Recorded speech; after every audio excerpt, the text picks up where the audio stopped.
Let's keep this really simple. Yeah. There's someone listening. Yeah. And she's like, I just want to grow my booty. Yeah. Right. So let's focus on one body part here. One body part. All right. Okay. What principles does she need to be thinking about? What does she need to adhere to, follow in order to get that muscle group to respond? Yeah. One, I won't rant on this, but I will say, well, because we just talked about this, if you want to grow your butt, you're going to have to eat. That's the first mistake that people make when they're trying to grow their butt. It takes a lot of calories to grow a butt. So I'm just going to put that out there. Two, you want to think about mechanical tension. So mechanical tension is going to be the biggest driver of muscle growth and hypertrophy. And that is putting tension on the muscle. So it's essentially stretching to that load. And then you want to think about really going through that full range of motion and getting the most out of that tension when you're doing strength training programs. So you don't want to be doing so for example, like the hip thrust is really popular for females. And I'm transparently a little bit of a hip thrust hater because I just don't really like it as much. But I think that they miss out on the fact that that's a compliment to things like that, but you want to still be doing these training moves that are doing full range of motion that you can load heavy and put tension on the muscle that you're trying to go, where that's a good example of like a partial range of motion or a top range of motion focused exercise. I don't think that.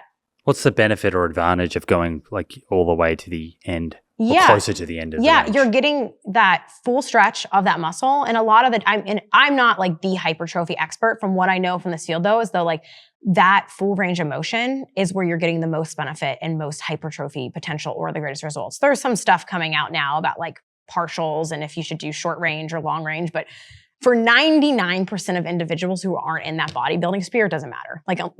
Especially the people that are probably listening to this and consuming this, you don't need to get into the weeds of that because what we know makes you grow is going to be going through the full range of motion. So we're talking full range of motion squat patterns. And it doesn't have to be just barbell squats. It can be your split squat or your lunges. Those are great for glute development or lower body development, which I know a lot of women want to grow their lower body.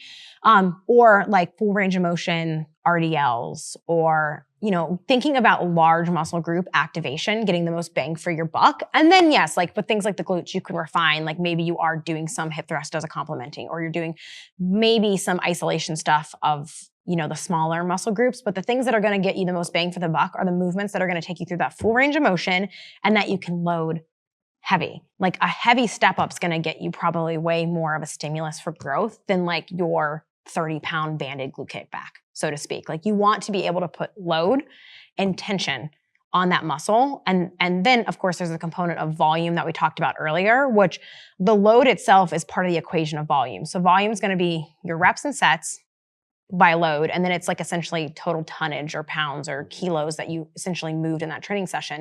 And you want to progress that over time. So the way that you do that is either you do more sets or you do more load. And you don't want to sacrifice load for intensity. You don't want to go to 30% of your 1 rep max and not do it for enough reps and sets, so to speak. You still want to make sure it's a high enough for that stimulus.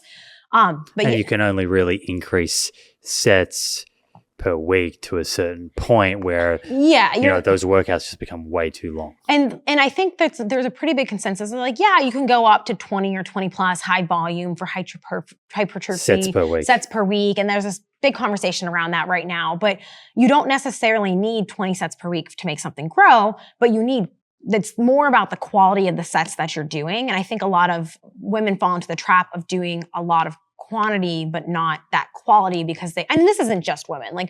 I think everyone Gen Pop underloads their weight training. They don't lift heavy enough or they can do more than what they're doing.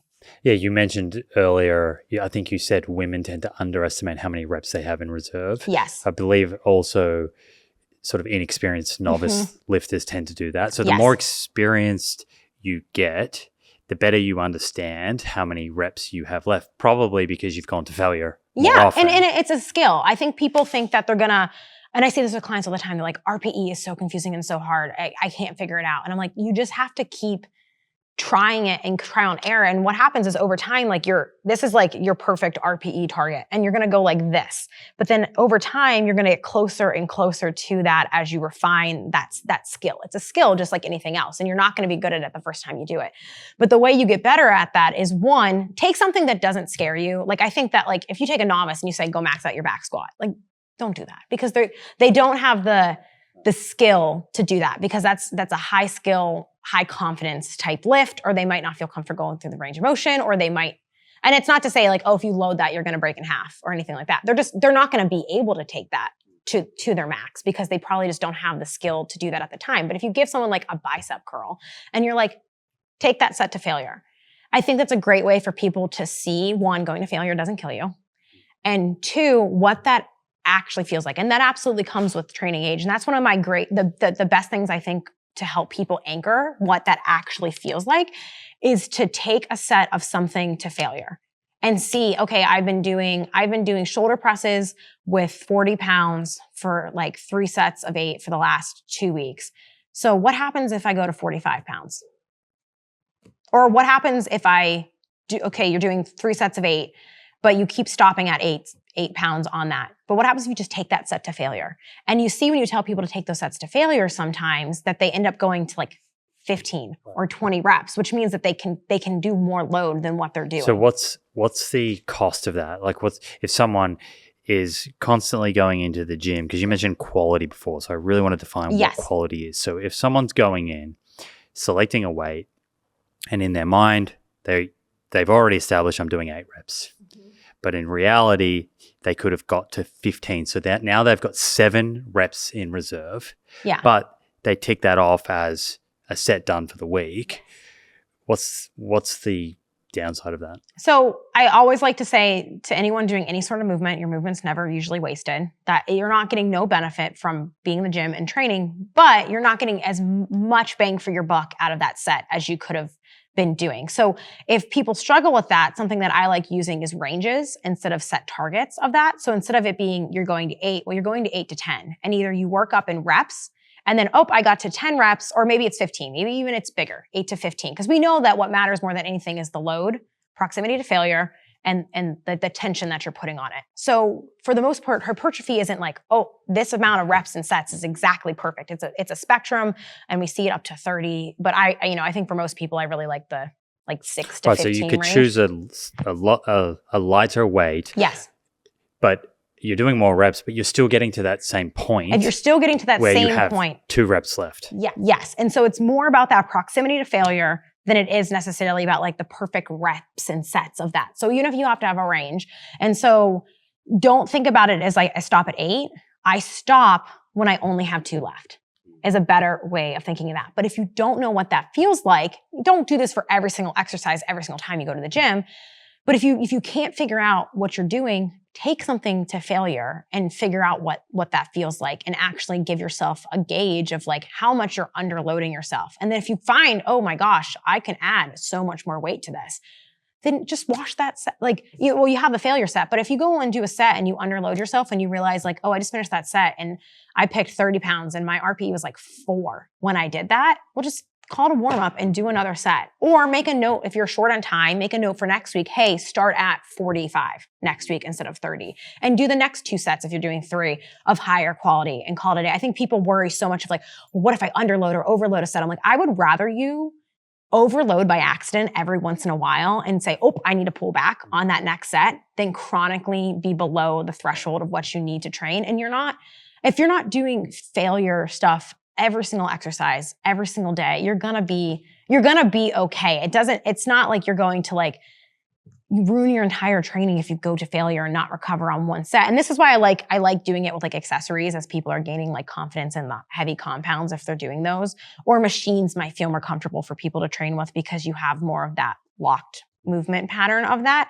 But if you are doing like the heavy barbell compound movements and you are trying to train for strength or hypertrophy with those, usually those are used more for strength, is I like using once people are adapted and trained, not necessarily beginner, AMRAP. So as many reps as possible. So you take a weight that you've been training at for the last block and you start with that and then you do it until you can't do any more reps. And I love using that as like a checkpoint with clients because it's a great way for them to say, oh wow, I've really been underloading this lift. Oh, now I see how much more I can be doing. So next time, okay, I can do more weight. And lifting is also a skill. So it doesn't mean that like if you plug that into like a 1 rep max calculator, what it tells you to lift will be perfect, so to speak.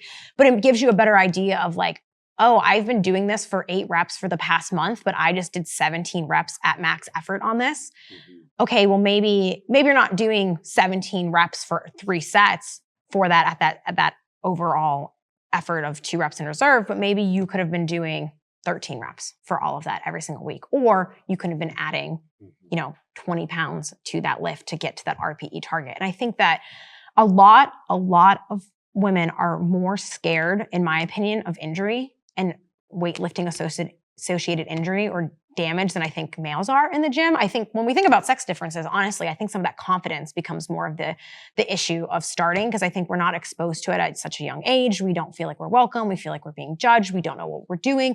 I think those are important things to also consider here in the factor of like, what are sex differences in training in the gym?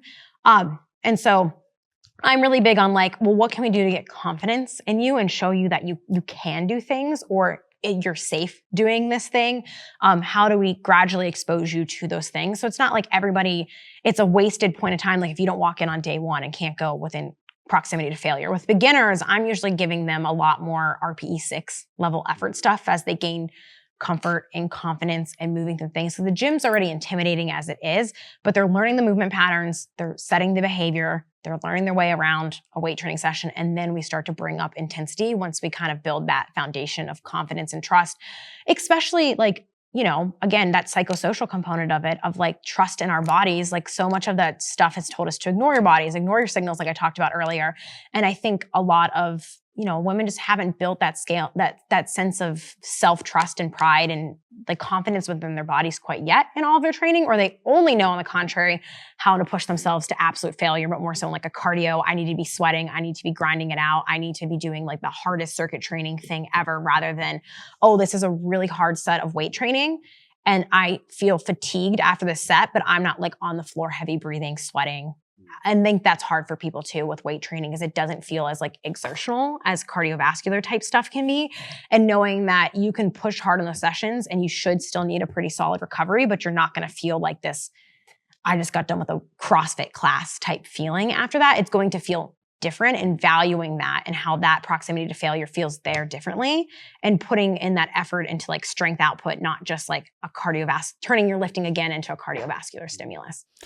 Okay, this is really, really important information. So I want to summarize some of it and then get you to check that I've got it right. But I think a lot of women and men are turning up to the gym and they have their exercises that maybe they have chosen themselves or have been given those exercises, and they've been given a rep range, and you go from exercise to exercise.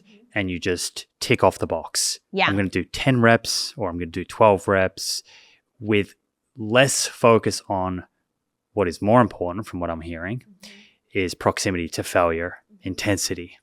Right? And so what you're describing to me is it's a shift in the way that you're thinking as you approach your training. Yes. So from a hypertrophy point of view, there's a large range of reps that can induce hypertrophy from 6 to 30. Yeah. So the number of reps is somewhat less important. What's more important is, are you taking that set to induce the right degree of failure to then act as the stimulus to get muscle protein synthesis? And in order to do that, to know that you're within 2 reps of failure, you need to understand what failure feels like. Yeah. Yeah. I think that's a good summary.